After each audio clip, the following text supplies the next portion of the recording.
In this episode of Lost in Suikoden Translation, we'll be taking another look at rune names and how they were localized or just plain mistranslated. This time, we'll be focusing on runes that appear in the second game. We won't be going over runes that were already covered in the video about runes in Suikoden I, so if you're looking for the true Holy Rune or Rage Rune, they're in that video. As usual, this series contains spoilers, so without further ado, let's get started.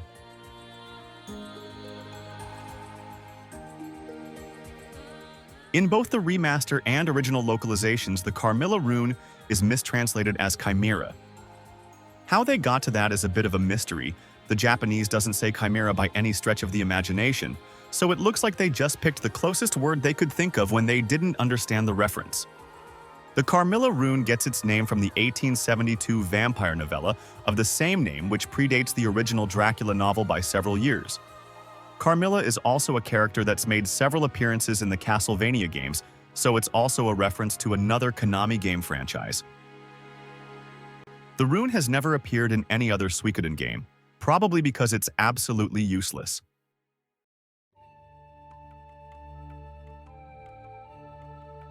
The Wall Rune is a simplification of the Japanese name where it's called a Nurikabe rune instead. A Nurikabe is a type of spirit known in Japanese folklore as a yokai and translates literally as plaster wall, and it takes the shape on an invisible wall that appears in front of travelers at night to impede or misdirect them. The wall is said to be so tall that it's impossible to climb and wide enough that anyone who tries to go around it will give up, essentially stretching into infinity. In Suikoden, it makes you unable to move in exchange for doubling your defense, but given that Nurikabe is probably too obscure of a reference for most players, Wall is a pretty decent localization. The Gozz rune is probably the rune that has had the most name changes throughout the localized series.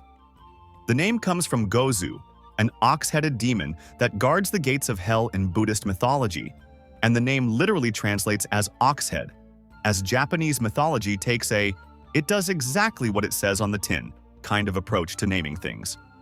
The enemy that drops this rune is also called Gozu in Japanese, though the localizations call it Minos instead. In 2, the localizers had no idea what it was or what the name referred to, so it was mistranslated as Gozz, whatever that is supposed to be. In 3, they changed the Z's to S's instead and became Goss, managing to make even less sense. In Tactics, it returned to Gozz again, but in 5, it changed to Minotaur Rune, because apparently Greek mythology is better than Japanese. In the remaster, it was changed again, this time to Gozu, which is at least correct, even though just transliterating the name isn't going to make much sense to the average English speaker. The Unicorn Rune is known as Ikaku in Japanese, which is the Japanese name for the narwhal, a type of whale famous for its long horn. The name literally means one horn, so for whatever reason the localizers decided it would be better to change it to unicorn in English. This created a bit of a problem when Suikoden III came around though, as the rune that Cecile uses in that game is called, you guessed it, unicorn in Japanese. So for the localization they had to change it again, and this time they settled on warhorse. Mondo's unique rune has an interesting name in Japanese as it has a double meaning. Kaguru does mean mayfly, or just a dragonfly in general, but it can also mean mirage.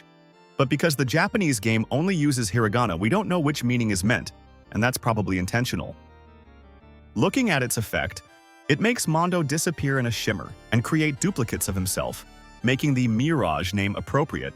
But Suikoden games also like to use random animals for rune names, so the localization could really have gone either way on that one.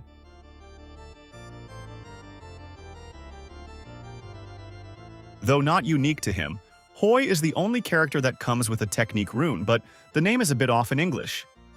In Japanese, it's known as shugi, which means being skilled with your hands. This is an oblique reference to Hoi's character being morally flexible and alludes to pickpocketing. A better localization would probably be pickpocket or thief rune, as while pickpocketing is certainly a technique of a sorts, the word doesn't really allude to it in English. The Blue Gate rune first appeared in Suikoden II, but in every subsequent game it's been called the Pale Gate Rune instead. The word used in Japanese does mean both blue and pale, but just looking at it, I would certainly describe it more as blue than pale, but I'm not a localizer, so what do I know? For the remaster of 2, the localization went completely bonkers though, and used both.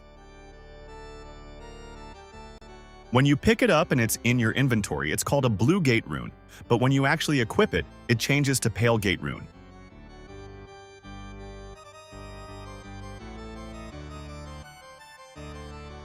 And while it's hard to believe these games had any sort of localization quality assurance, apparently they did, at least according to the credits.